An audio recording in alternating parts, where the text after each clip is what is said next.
Pendant que tu es assis, on va prier. Selon les livres du commencement, chapitre 4, verset 25. Genèse. Chapitre 4, verset 25. Adam connut encore sa femme Ève. Elle lui enfanta un fils et l'appela du nom de Seth. Car dit-elle, Dieu m'a donné un autre fils à la place de celui que Caïn avait tué, Abel.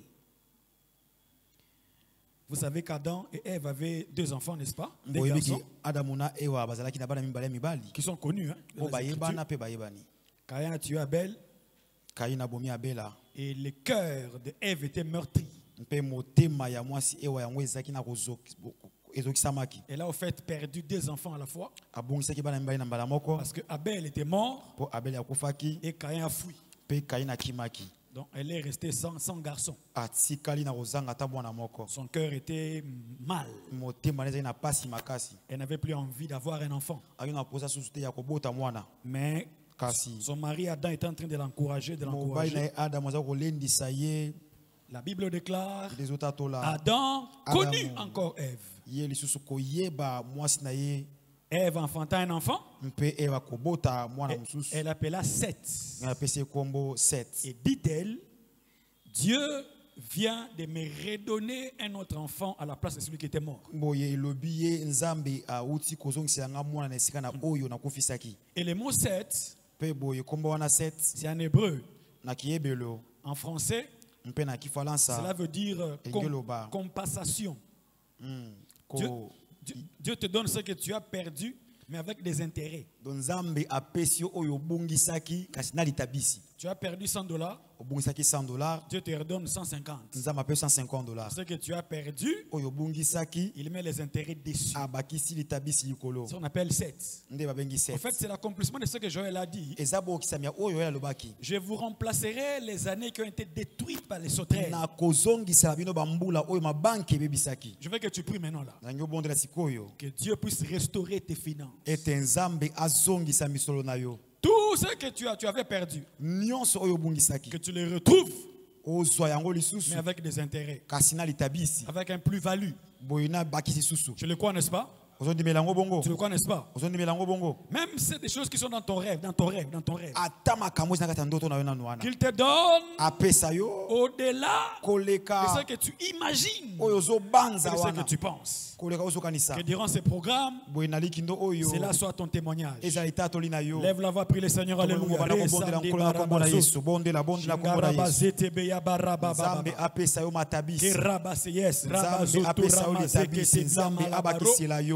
Nzambe azongisela yo, Nzambe azongisela yo, o nyonso mabange nyaki, na kombo na Yesu, na kombo na Yesu, na kombo na Yesu, azongisela yo oyo bungisaki, ce que tes parents ont perdu, oyo babosi no babungisaki, que Yahweh te les redonne, Yahweh azongisela yo, avec des intérêts, boina matabisi, que la puissance de la connaissance, nguya ya boyebi, te mette sur les rails, etia yo na molongo, des plus-values, des intérêts, ya oyo ya matabisi, reçois-le, yamba yango, reçois-le, yamba yango, reçois-le, yamba yango, reçois-le, yamba yango, reçois-le, yamba yango, reçois-le, yamba yango, reçois-le, yamba yango, reçois-le, yamba yango, au nom de Jésus. na kombo na Yesu. Déclare après moi ceci en français.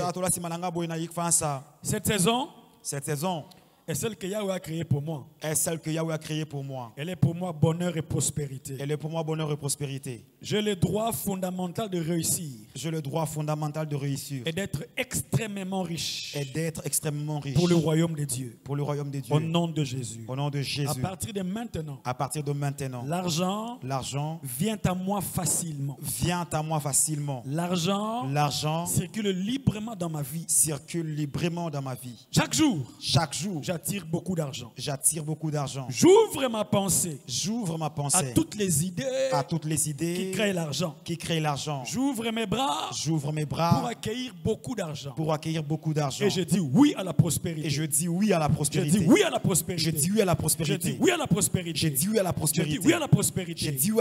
J'accepte l'argent. Comme étant un outil divin. De ma bénédiction. Tous les jours. De nouvelles opportunités. opportunités pour m'enrichir viennent à moi. Et je les saisis.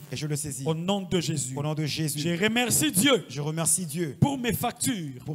Car elles sont la preuve de son abondance dans ma vie.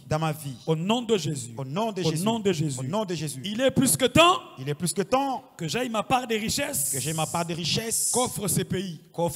Il est plus que temps que Dieu me place sur le boulevard de la prospérité. J'y crois au nom de Jésus. Au nom de Jésus. Amen. Amen 3 fois. Amen. Acclame le Seigneur, acclame le Seigneur, acclame le Seigneur. Dieu est bon. Développer de nouvelles attitudes financières. C'est notre séminaire. Les 4 jeudis.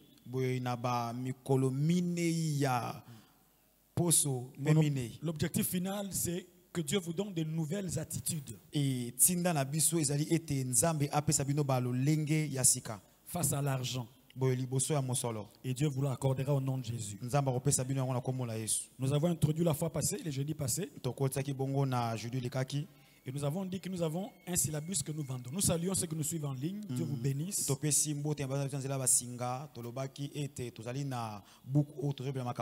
y a quelques personnes qui ont commandé, il y a 2 ou 3 personnes qui ont commandé. Donc on va vous le livrer le jeudi prochain. C'est important que vous ayez les manuels. Si vous arrivez chez moi, j'ai beaucoup de manuels comme ça. Des matières des années bissextiles là. Et ça m'aide encore aujourd'hui. Il faut juste que tu inscrives ton nom auprès de moi-même. À la fin de la réunion, tu peux payer un acompte pour que je te prenne au sérieux. Les manuels étaient à 11 000 francs, mais on m'a conseillé de les remettre à 10 000 francs. Donc si tu as 2 000, 3 000, 4 000, 5 000, tu donnes d'abord. Alléluia. Amen. Ça va t'aider. Aujourd'hui, demain, l'année prochaine, ça va t'aider. Développer de nouvelles attitudes financières. On y va. Voici quelques conclusions que j'ai eues dans mes études sur la prospérité. Je vous en livre 2 ou 3. Je vous avais dit que Dieu m'a appelé à ce ministère à l'an 2000. L'an 2000, juste. Quand Dieu m'a éclairé sur ma tâche à l'école de Christ. Et depuis lors, j'ai étudié la Bible, des livres, j'ai suivi des formations multiples. Je voulais tout simplement savoir ce que Dieu pensait à propos de l'argent. Et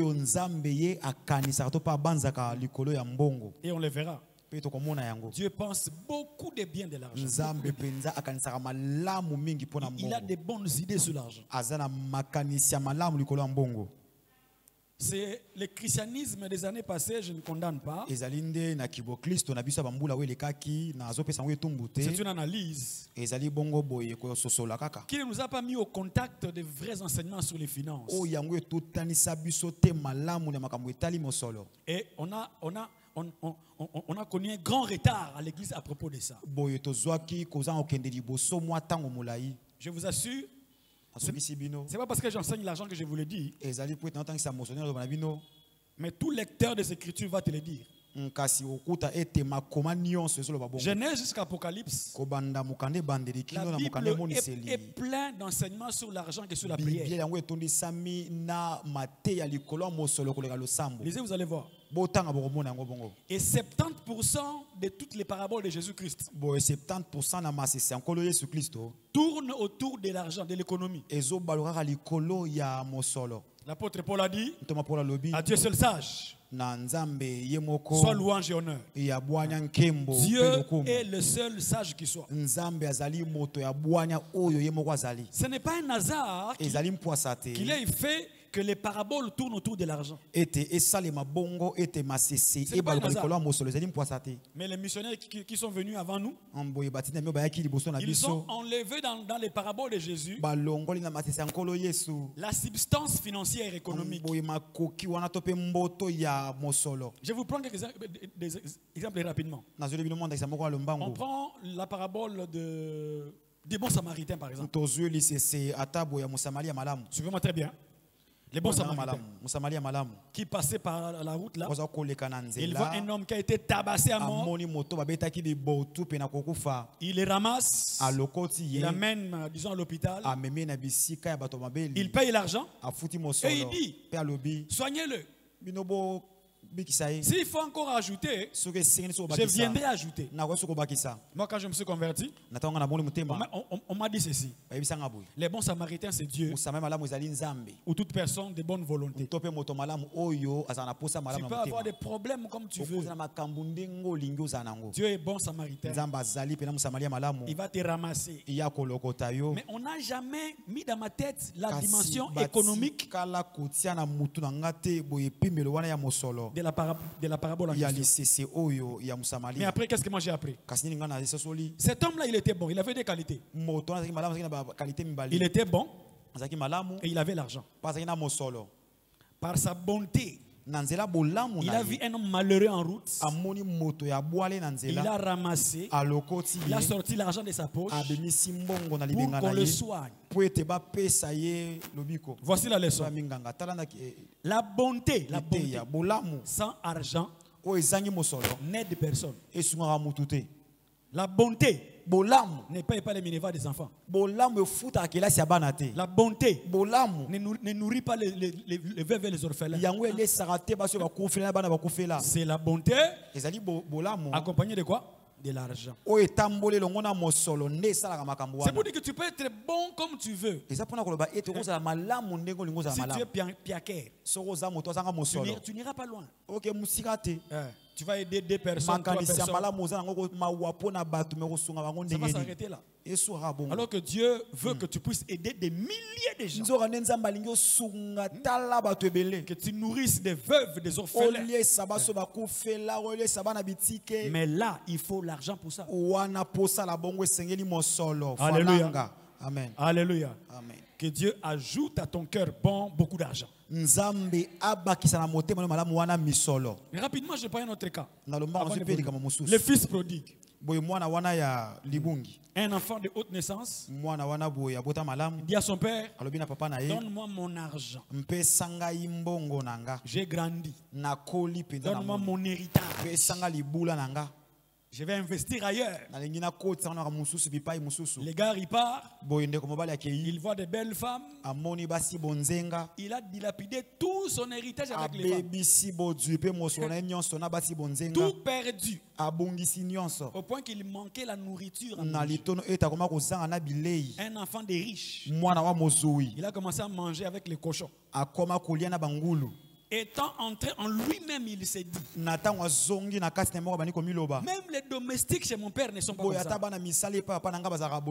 Je vais rentrer chez mon père. Je vais dire, papa, j'ai péché contre toi. Je ne suis pas digne d'être appelé ton enfant. Traite-moi comme ton serviteur. Lisez l'histoire. Son père n'a même pas kippé ça. Mon fils qui était perdu est revenu. Moi, qu'est-ce que m'avait appris? Je ne sais pas toi. Moi, qu'est-ce que m'avait appris? Que Dieu c'est comme ce papa-là. Je peux me perdre comme je veux. Dans les péchés, dans les nignoyo. Si je reviens à lui, il est papa tabolam. Il va me recueillir. On n'a jamais mis l'accent sur l'argent. Je pose une question. Pour que Dieu me reçoive, est-ce qu'il est obligé de faire une parabole avec l'histoire de l'argent? Il en a parlé parce qu'il y a une leçon financière dedans.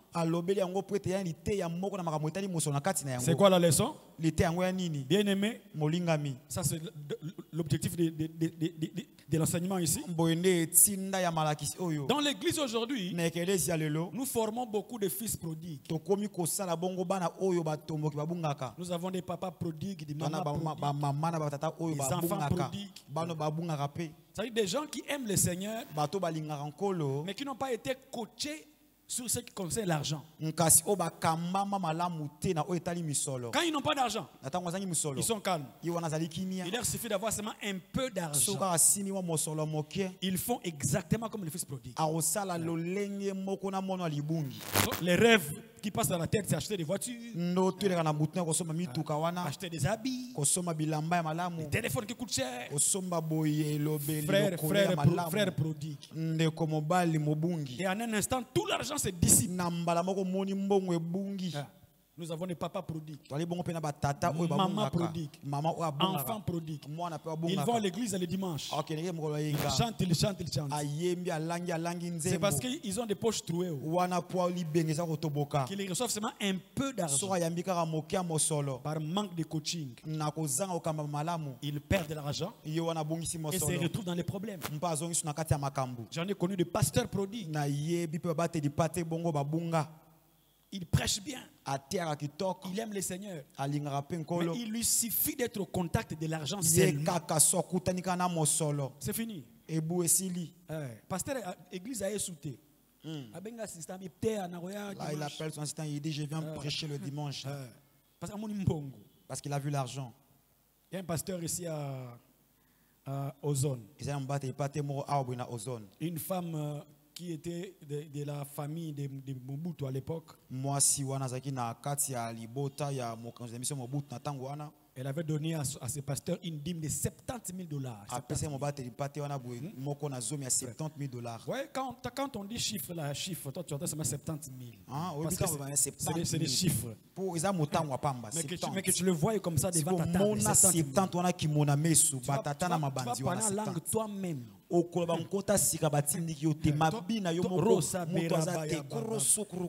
Toi-même. 70 000. Et le pasteur a réfléchi. Pasteur a canné cette fois. Cette dame m'a donné 70 000 comme ça. C'est qu'elle doit avoir plus de 700 000. Donc c'est qu'il a parlé à 70 000. Le pasteur a créé un projet bizarre là. Pasteur a Elle est allée de nuit comme Nicodème voir la dame. Elle lui propose un projet bidon. La femme lui a ajouté 200 000. Une semaine c'était trop. Le pasteur a pris sa femme et ses enfants. Ils sont allés aux États-Unis. Église. Ils ont laissé l'église. Pasteur prodigue.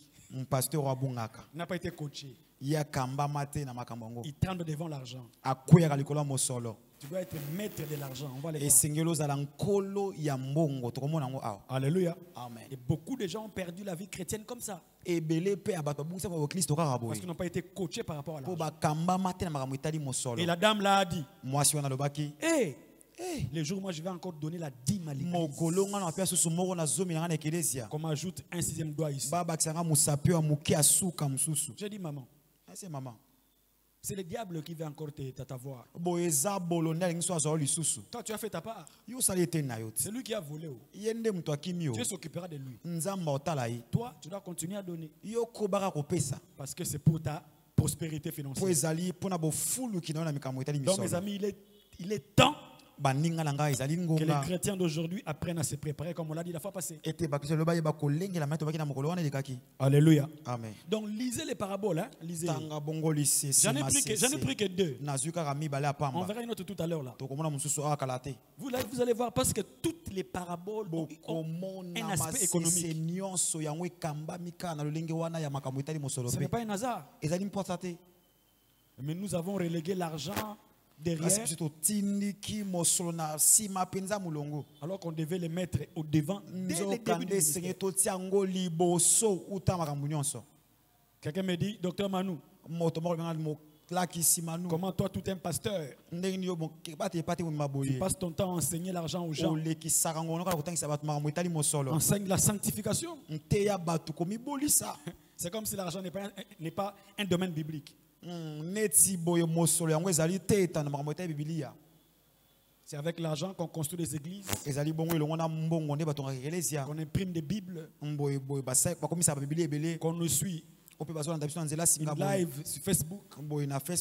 C'est avec l'argent. Le pasteur a sa femme. Sa femme n'y va pas au marché.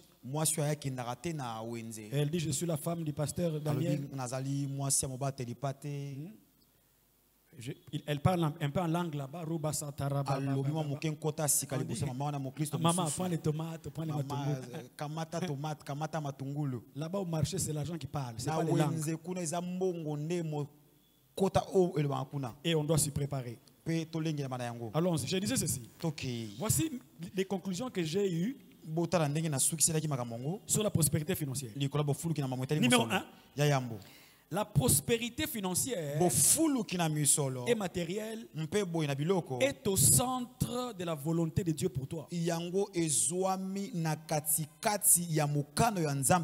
Qu'on ne te trompe pas. Il se pourrait que nous manquions de justes mots pour les faire comprendre. Mais mes amis, la Bible nous enseigne que Dieu veut nous voir riches et non pas pauvres. Très important. La prospérité financière est la volonté parfaite de Dieu pour toi. Dieu ne peut pas être content quand tu manques. Parce que c'est ton Père. Jésus a dit lorsque vous priez, dites notre Père qui est au ciel. C'est notre Père.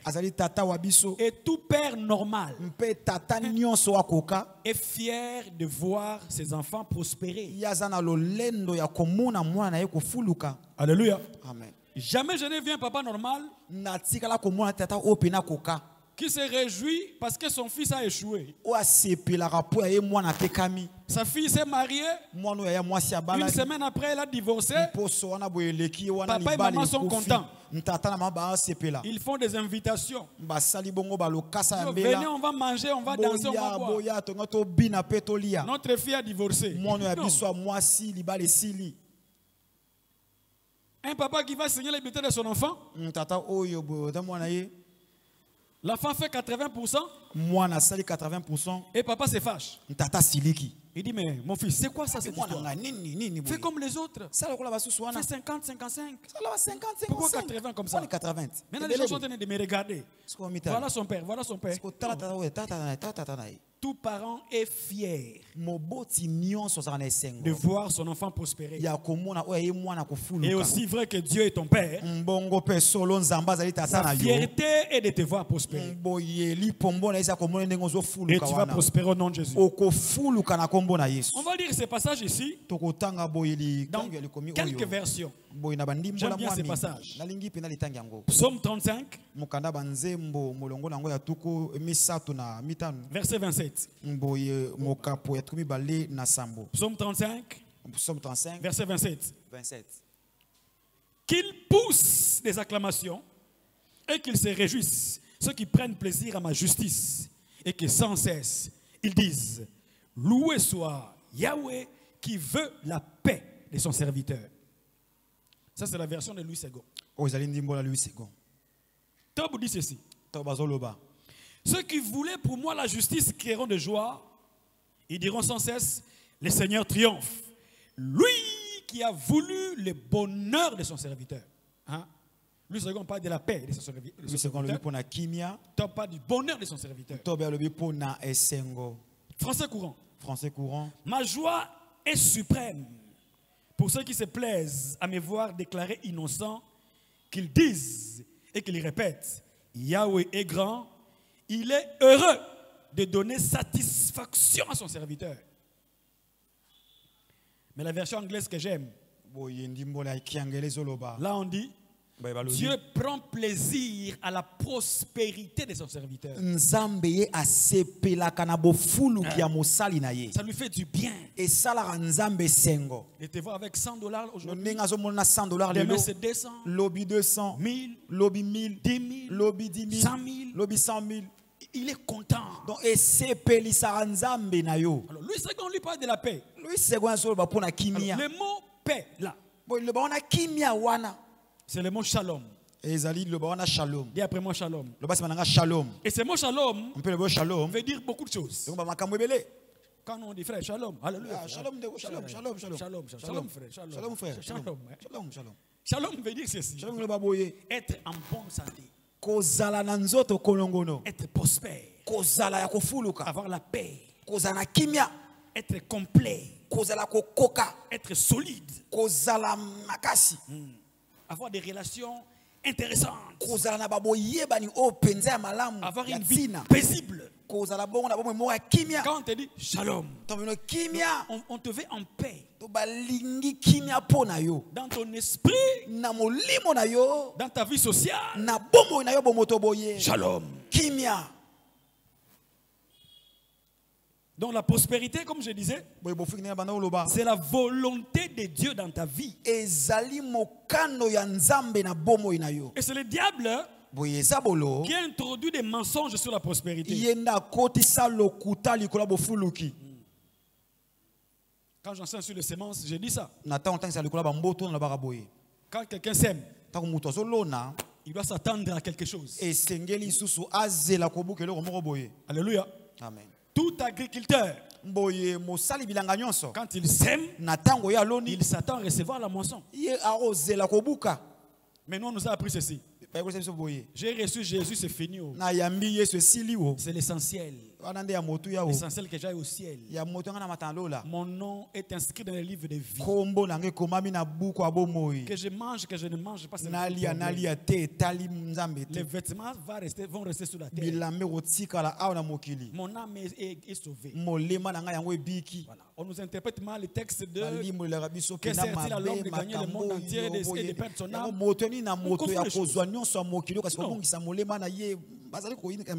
Dieu te veut au ciel, mais il te veut aussi heureux sur la terre. Et moi j'aime le dire, si tu ne vois pas Dieu dans ta vie sur la terre, quelle preuve as-tu que tu le verras au ciel? Il faut que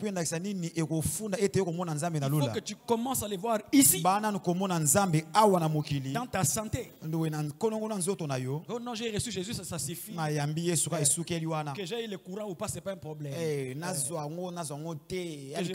je marche à pied de lui, à l'unique, c'est un problème. Il y a des textes, des écritures qui nous démontrent que Dieu veut que tu sois heureux socialement. Je peux te les réciter autant que je... Lorsque tu mangeras et te rassasieras, tu béniras ton Dieu. Nous on bénit Dieu avant de manger. Il faut changer prière. Les Écritures disent lorsque tu mangeras et te rassasieras, tu béniras ton Dieu. Tu parles à cure-dent, tu enlèves la viande. Seigneur, merci. C'était bon. Avance, docteur. Lorsque tu bâtiras et habiteras des grandes maisons, garde-toi de dire à ton cœur, c'est ma force qui m'a donné ces choses. Tu te souviendras que c'est lui, Yahweh, qui te donnera de la force pour acquérir les richesses, afin de confirmer son alliance qui est avec toi aujourd'hui. Tu seras béni au départ et à ton arrivée, dès maintenant et à jamais. Mes amis, si Dieu habitait sur la terre ici, Dieu, s'il habitait sur la terre, il habiterait une grande maison. Lisez Apocalypse. Vous voyez comment est-ce qu'on dépeint la maison de Dieu. C'est terrible. L'apôtre Jean qui a eu le privilège de voir ça, il dit, j'ai vu des pavements comme de l'eau.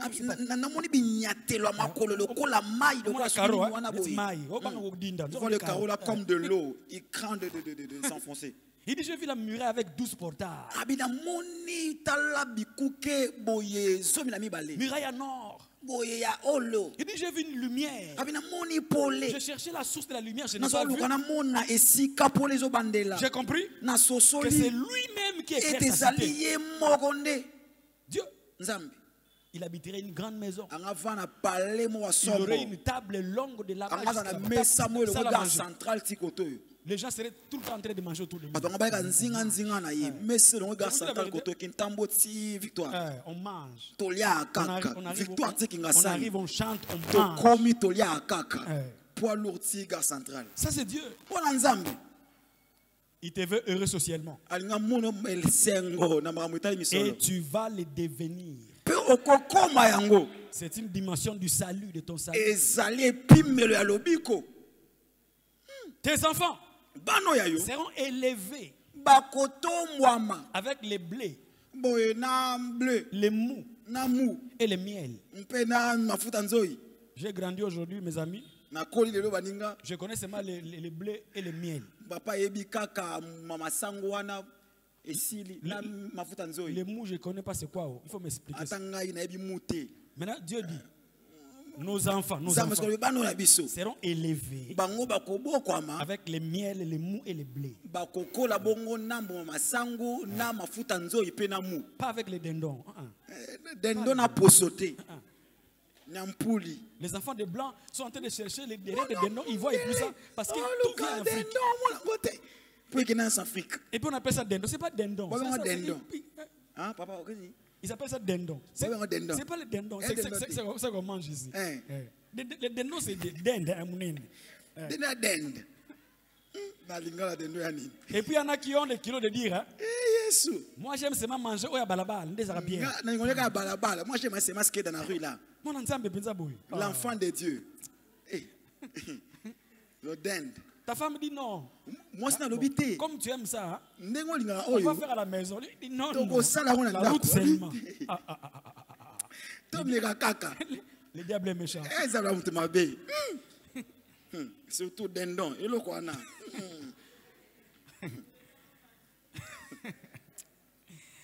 Alléluia. Amen. Vous connaissez la grâce du Seigneur? Lui, des riches qu'il était, il s'est fait pauvre pour nous enrichir. L'une des raisons pour laquelle Jésus est mort à la croix, c'est pour que tu sois riche. Et l'apôtre Paul appelle ça la grâce du Seigneur. Hein? Ngolu. Vous connaissez la grâce du Seigneur. L'apôtre Paul, c'est quoi la grâce du Seigneur? Lui,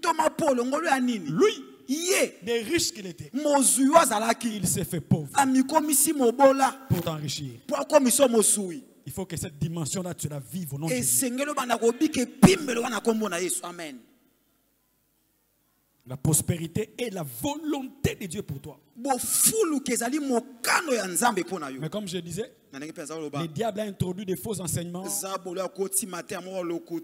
Et pire encore, ce qui me fait mal. Nous y travaillons, nous prions pour ça et nous y travaillons. Le diable a suscité des faux prophètes de la prospérité qui enseignent mal l'argent au point de décourager les enfants de Dieu. Les enfants de Dieu ne veulent plus payer les dîmes parce qu'on a des faux prophètes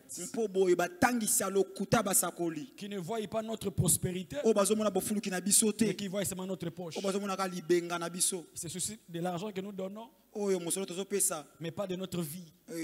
Quelqu'un peut être malheureux, peut être hypocrite, prostitué. Lui, c'est pas son problème. Son problème, c'est que l'argent. Comme l'a dit Neveu National, mon ami, il y a des pasteurs qui sont d'accord de laisser les sorciers à l'église. L'essentiel qui paye sa dîme.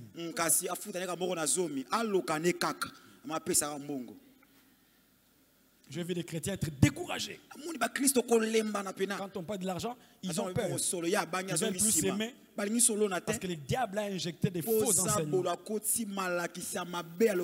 Mais c'est un menteur, le diable. On va triompher de lui au nom de Jésus-Christ. Alléluia. Amen. Dieu veut que tu sois prospère, mon ami. Tu dois ôter dans ta tête là toute mauvaise idée sur l'argent.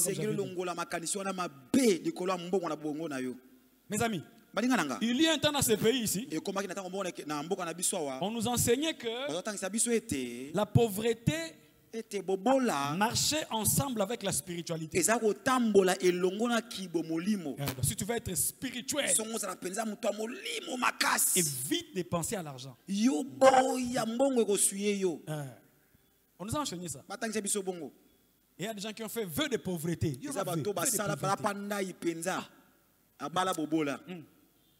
Que si tu veux être bien devant Dieu, évite toute question d'argent. On nous a enseigné, mes amis, que beaucoup d'argent marche en accord avec l'enfer. Quand quelqu'un pense à l'argent, il va en enfer tout droit. C'est le diable. Et ça nous a mis en retard. Pasteur DJ, la fois passée, j'ai suivi une prédication en ligne. C'était à l'époque de confinement. Confinement. À l'époque de confinement. C'était terrible. On ne sortait plus.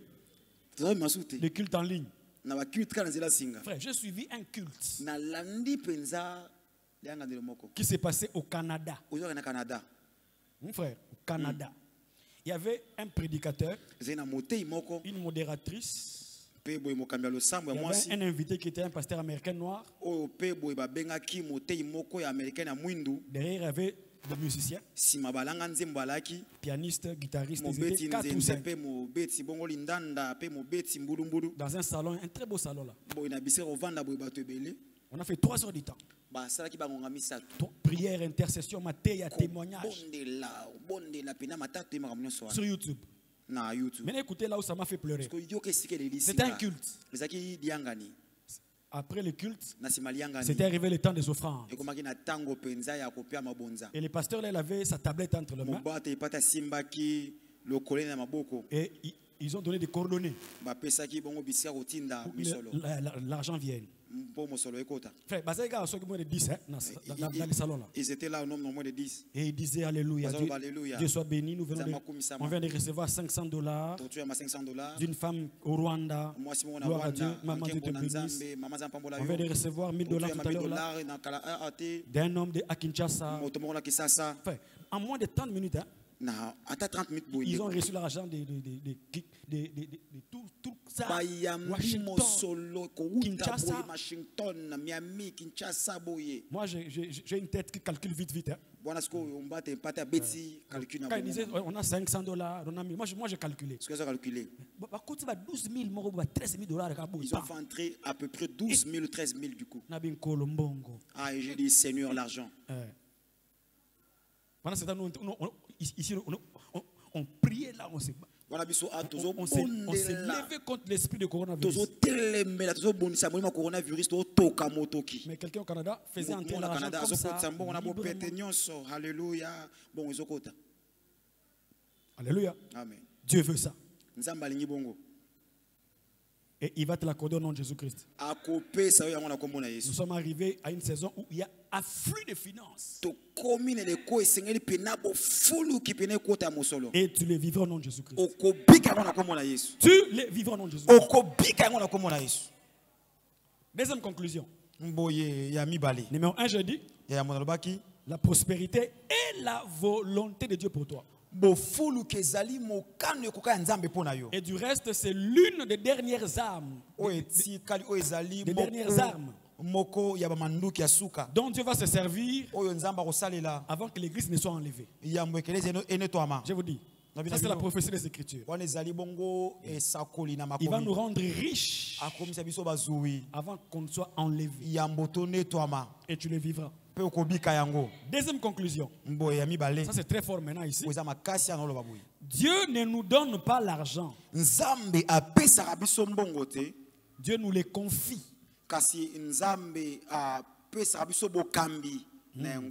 Suis-moi très bien.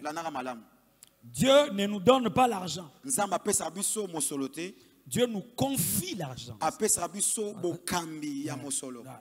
Il nous le confie. Tout l'argent que tu reçois, ce n'est pas à toi. Dieu te le confie. Dieu, permettez-moi de dire ça. Il n'y a pas de mots appropriés pour ça. Dieu, c'est comme un capitaliste, hein, qui ne dépense rien pour rien. Voilà, on va le voir. Dieu, Dieu ne donne pas comme ça. Dieu, Dieu ne donne pas comme ça. Quand je parle de l'argent ici, hein, je ne parle pas de $100, $1000. $1000, quelqu'un peut te le donner. 100 peut te le donner. Je parle de Dieu. Comme je disais le jeudi passé, il veut te financer. Et quand Dieu veut te financer, c'est en termes de millions, de milliards. Pour que tes rêves puissent avoir des pneus.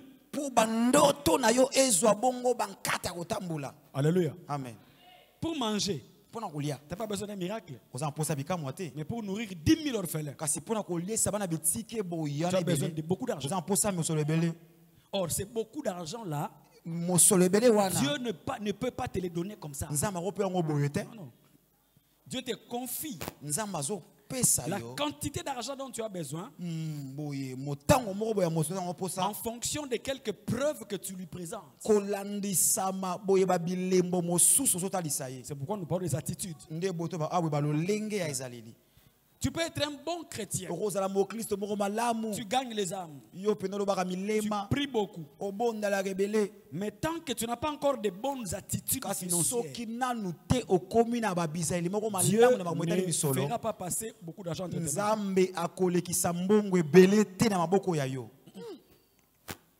Il a multiplié les pains, n'est-ce pas?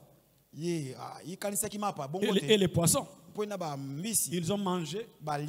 On dit on a ramassé des paniers des gens qui ont... Jésus a dit ramasser. Je dis Seigneur, toi tu as le pouvoir de multiplier les pains. Pourquoi tu veux encore qu'on ramasse ce qu'on a jeté là? Jetons seulement. Si on a faim, tu vas encore multiplier. Dieu dit non, non. Il n'est pas un dépensier. Il suit les détails. Les $1 là que tu dépenses sans les savoir. J'ai fait un jour un devoir avec des gens que j'ai coachés dans les finances. Pendant 6 mois. J'ai coaché une équipe là. Je leur ai dit, commencez à écrire aujourd'hui toute somme d'argent qui passe entre vos mains. Toute somme d'argent. 1000 francs, tu écris. 1000 francs, comment? 2000 francs, tu écris. 2000 francs, comment? À la fin de la semaine, tu comptabilises. C'est combien? Frère, après 6 mois, il y a des gens qui ont compris qu'ils avaient reçu beaucoup d'argent.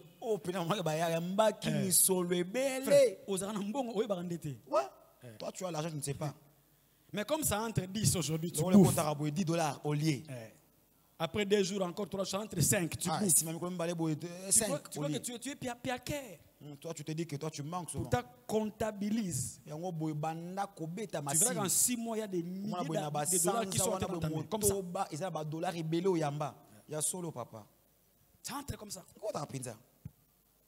Mais on n'a pas de bonnes attitudes.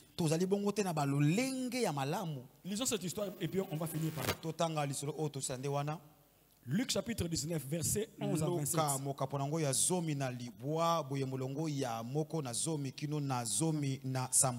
Luc 19, 11 à 27. C'est un long texte. Vous lirez à la maison. Je prends des parties importantes. Alors qu'ils écoutaient, il ajouta une parabole parce qu'il était près de Jérusalem et qu'on pensait que le royaume de Dieu devait apparaître. Je saute. Lorsqu'il fut de retour, après avoir reçu la royauté, il fit appeler auprès de lui ses serviteurs auxquels il avait donné l'argent, afin de connaître comment chacun l'avait fait valoir. Le premier vint et dit, Le premier 20 et dit, ta mine a rapporté 10 000. Il lui dit, tu es un bon serviteur. Toi aussi reçois 10 000. Le second 20 et il dit, tu m'as donné une mine. J'ai tourné ça. Voici pour toi 5 000. Bon serviteur. Le dernier arrive. Oui, Seigneur. Je savais que tu es un homme sévère. Ta mine. Je n'ai pas mangé ça. J'ai gardé ça. Récupère ta mine. Le Seigneur a dit, mauvais serviteur. Allez, viens ici. Et il dit à celui qui avait 10 000. Ôtez-lui la mine. Donnez à celui qui a la mine. Qui a 10 000. Ce que j'aime, c'est quoi? C'est la réaction des serviteurs. Les serviteurs regardent les maîtres. Maître. Lui, il a déjà 10 000. Pourquoi le lui ajouter encore? Le Seigneur dit, on donnera à celui qui a. À celui qui n'a pas. On notera même les peu. On va avoir 10 leçons ici. Je vous donne 2 aujourd'hui. Le reste, on les verra les jeudis prochains. Première leçon, c'est quoi? Par rapport à la parabole. On dit, c'est quoi l'histoire? Il y a un enfant d'un roi. C'est Jésus-Christ. Il voulait rentrer auprès de son père pour se faire introniser. Il appelle ses collaborateurs. C'était 3. Il donne à chacun d'eux une mine. Il leur dit ceci. Faites-la valoir jusqu'à ce que je revienne. Il est parti et il est revenu. En revenant, il appelle ses serviteurs. Donnez-moi les rapports. Le premier vient. Il dit, Seigneur, tu m'as donné une mine. J'ai travaillé dur. J'ai gagné 10 000. 1000%. 1000%. Hein? C'est-à-dire, $100. On a donc gagné $100. Au lieu de gagner $100 encore, il gagne plus. Il a gagné Koleka. Le second vient. Tu m'as donné une mine. J'ai travaillé la mine. J'en ai gagné 5. 500%. Le dernier arrive. Le goï-goï. Il dit, tu m'as donné une mine. Je n'ai pas touché. J'ai eu des problèmes dans ma maison. Ma femme voulait accoucher. On n'avait pas d'argent. J'ai jeté un regard sur ta mine là. Je pensais que tu es un maître sévère. J'ai fermé le cœur seulement. Voici ta mine. Seigneur se fâche. Mauvais serviteur. Pourquoi n'as-tu pas mis ma mine dans une banque? Pour qu'à mon retour, je la reçois avec des intérêts. Lisez, hein? C'est écrit. Jésus parle des intérêts. Quand moi, docteur Manu, je parle des intérêts. Le docteur Manu aime l'argent. Intérêt ici. On me sort les versets. L'amour de l'argent, c'est la racine de tous les maux. 2 leçons rapidement. Voici la première. On dit, alors qu'ils écoutaient là, il ajoutait une parabole parce qu'il était près de Jérusalem et qu'on pensait que le royaume de Dieu devait apparaître à l'instant. Écoutez la leçon. Notre église a souffert pourquoi? Beaucoup de gens n'ont pas mis l'accent sur les finances. À cause de cette histoire-ci, Jésus revient bientôt.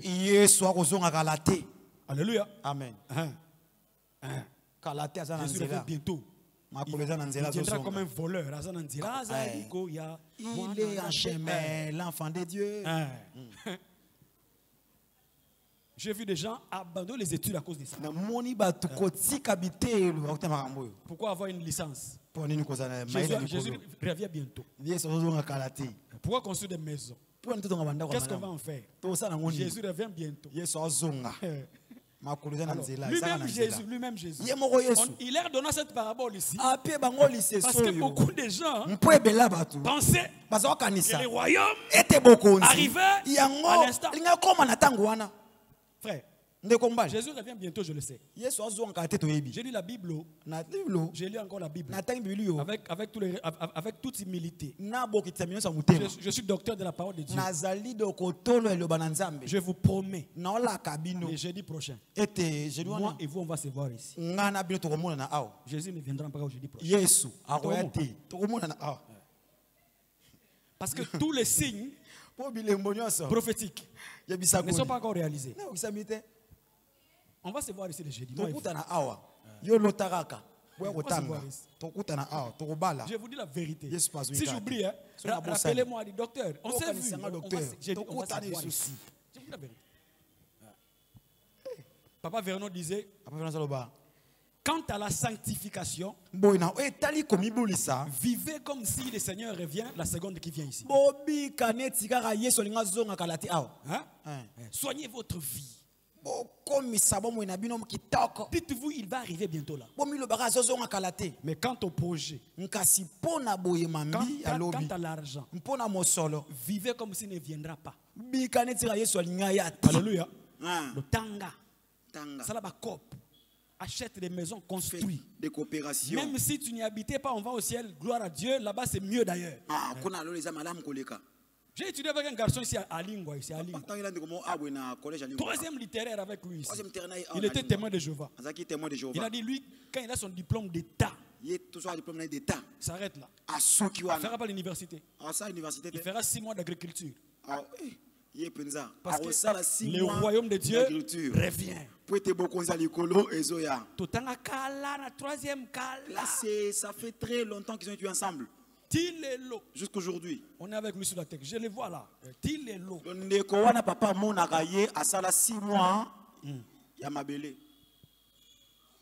Les gens ont eu des licences, des doctorats. 6 mois agriculture. Parce que Jésus revient bientôt. Lui-même, l'école au retour, il vous dit, il donna cette parabole. Alors qu'ils écoutaient, il ajouta une parabole parce qu'il était près de Jérusalem et qu'on pensait que le royaume de Dieu devait apparaître à l'instant. C'est pourquoi on fait cette parabole-ci. Alléluia. Amen. Étudiez, épargnez. Faites des projets. Si Jésus revenait, vous n'aurez rien perdu. On va entrer au ciel. Bisengo là-bas. Mais en attendant ici, investis. Alléluia. Amen. Créez des projets. Les hommes du monde sont en train de nous préparer tous les jours à la télévision. Élection présidentielle 2023. Élection 2023. Et ils ne pensent pas que Jésus va revenir. On va faire l'élection. On le fera en 2023. Vous allez voir. Je vous dis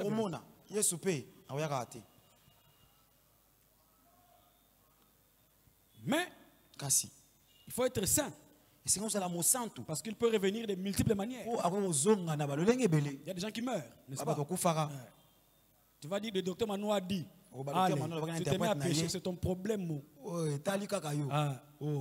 que les maladies existent. Des fléaux existent. De toute façon, si tu aimes Dieu, tu ne pécheras pas. On ne fait pas du tort à celui qu'on aime. Dieu hait les péchés. Moi j'ai des projets jusqu'à 2030. Bien écrit, bien établi. S'il revient, je monte avec mes projets aussi là-bas. Je dis j'avais des projets. Tu es venu me prendre avant 2030. Alléluia. Amen. Alléluia. Amen. Alléluia. Amen. Deuxième leçon. Oui. C'est l'antithèse de la première leçon. Il y a une antithèse, il y a deuxième leçon. On dit, lorsqu'il fut de retour, après avoir reçu la royauté, il appela auprès de lui les serviteurs auxquels il avait donné l'argent afin de connaître comment chacun l'avait fait valoir. La deuxième leçon, c'est quoi? C'est que Jésus revient bientôt. Il est allé auprès du Père nous préparer une place. Il revient. Donc pendant que tu fais l'argent, soigne ta vie chrétienne. N'entre pas dans les magouilles. Je connais un frère là, il était malheureux à l'église ici. Priez tous les jours. Il a trouvé du boulot. Comme barman, frère. Barman. Frère en Christ. Il devenait plus ivre que tous les clients de la Si les gens achètent de la bière, ça reste un peu dans la bouteille. Lui, il prend, il consomme. Il consommait tout. Il n'a pas de choix. Les mines, tout. À la fin du boulot, là, il était toujours comme ça. Quit, na quit. Frère en Christ. Frère, quitte ma belle. Mon frère, l'ivresse là c'est mauvais. Un jour, il y avait un monsieur qui avait beaucoup bu. Beaucoup bu grave. Jusque là. Il est allé prendre. Passez-moi l'exemple. Il est allé prendre une prostituée. Il dit, on va aller à l'hôtel. Ivre jusque là. Avec la prostituée. C'est quoi l'hôtel? Il va chez lui à la maison. Là où il y a sa femme et ses enfants. Il tape au portail. Sa femme vient ouvrir. Il regarde sa femme comme ça. Il dit, maman secrétaire. Chambre à eux, ça a combien?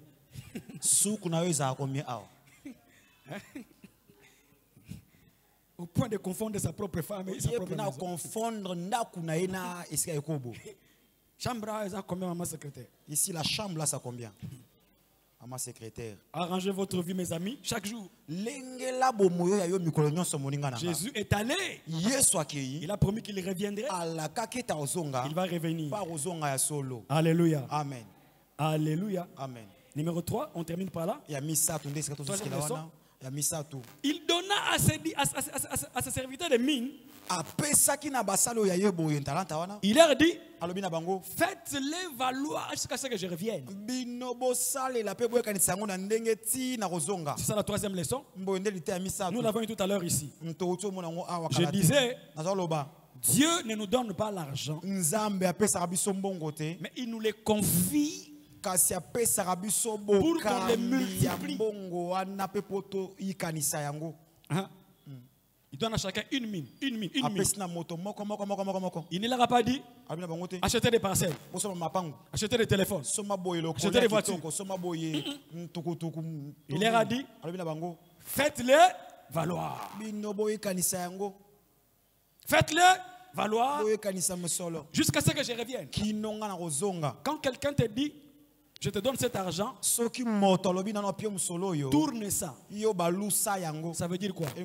C'est pas ton argent. C'est son argent à lui. Il te le confie pour que tu le multiplies et que vous partagez les intérêts. Donc, toute somme d'argent qui passe entre tes mains, ça peut être un don, ça peut être un salaire, tu peux l'avoir ramassé. Dieu dit, un jour, on le verra le jeudi prochain, il va te demander les comptes sur comment tu l'as fait valoir. Accepte ça. Il va te demander les comptes. Toi qui pries tous les jours, Seigneur, viens, Seigneur, viens. On est fatigué. Viens nous prendre. Il dit, hein, quand il viendra nous prendre devant les tribunaux de Christ, on va nous juger pour nous remettre des couronnes. Et parmi les critères de jugement, c'est sérieux, mes amis. C'est comment tu as multiplié chaque franc, chaque dollar qui est passé par ta main. Est-ce que tu es prêt pour ça? Il est temps que tu changes des attitudes. Parce que le Seigneur te confie l'argent pour que tu les multiplies. L'heure est arrivée où l'église doit être constituée des hommes et des femmes qui sont sages en matière d'argent. L'apôtre Jean a dit, quand je suis arrivé là-bas, j'ai vu des livres être ouverts. Les livres furent ouverts. Je vais dire à quelqu'un ce soir, au ciel, il n'y a pas que des livres où il y a les noms. Il y a des livres comptables aussi au ciel. Chaque fois que Dieu te donne 100 francs, 1000 francs. Si toi tu n'écris pas, au ciel on écrit. Le ciel connaît exactement la somme d'argent que tu as reçue depuis que tu t'es converti jusqu'aujourd'hui. Avec des virgules, les ciels. Que ma fille telle, mon fils tel, depuis qu'il est converti, au jour d'aujourd'hui, total des entrées financières dans sa vie, 112 000 $,2. Déjà 112 000,2. Toi tu ne sais pas. Et puis le ciel sait. Entrée totale. Entrée totale. 112 000 $. 112 000 $. Maintenant, on va solde. Et tu sais combien? $2. Il reste combien? Des ans à caisse. Qu'est-ce que c'est un balai? $2 à Pam. On doit changer. $2 seulement. On doit changer, mes amis. Alléluia. Amen. Dieu compte sur toi. Il veut faire passer beaucoup d'argent entre tes mains. Mais il veut que tu lui montres que tu es prêt pour ça. Et il va le faire au nom de Jésus. Dis après moi, Yahweh est mon banquier. Yahweh est mon banquier. Je ne connaîtrai pas le manque. Je ne connaîtrai pas le manque. Il me fait reposer. Il me fait reposer dans une terre de prospérité. Dans une terre de prospérité. Il restaure mes finances. Il restaure mes finances. Il me dirige. Il me dirige vers les affaires profitables. Vers les affaires profitables. Il me conduit. Il me conduit sur le sentier. Sur le sentier de la sécurité financière. De la sécurité financière. À cause de son nom. À cause de son nom. Même quand je marche. Même quand je marche. Dans la vallée. Dans la vallée. Où tous les hommes s'endettent. Où tous les hommes s'endettent. Pour vivre. Pour vivre. Je ne crains aucun mal. Je ne crains aucun mal. C'est toi qui me fais vivre. C'est toi qui me fais vivre. Ton argent et ton or. Ton argent et ton or. Viennent à moi. Viennent à moi. Tu ouvres devant moi. Tu ouvres devant moi. Des portes d'opportunité. De portes d'opportunité. En face. En face. De mes concurrents. De mes concurrents. Dans les affaires. Dans les affaires. Tu oins ma tête. Tu oins ma tête. Des bonnes idées. Des bonnes idées. Tu oins ma tête. Tu oins ma tête. Des bonnes idées. Des bonnes idées. Tu oins ma tête. Tu oins ma tête. Des bonnes idées. Des bonnes idées. Et mes comptes en banque débordent. Et mes comptes en banque débordent. Oui. Oui. Le bonheur et la grâce. Le bonheur et la grâce m'accompagnent tous les jours de ma vie. M'accompagnent tous les jours de ma vie. Je fais des bonnes affaires. Je fais des bonnes affaires. Et je suis immensement riche. Et je suis immensement riche. Je suis immensement riche. Je suis immensement riche. Je suis immensement riche. Je suis immensement riche. Au nom de Jésus. Au nom de Jésus. Amen 3 fois. Amen. Amen. Amen.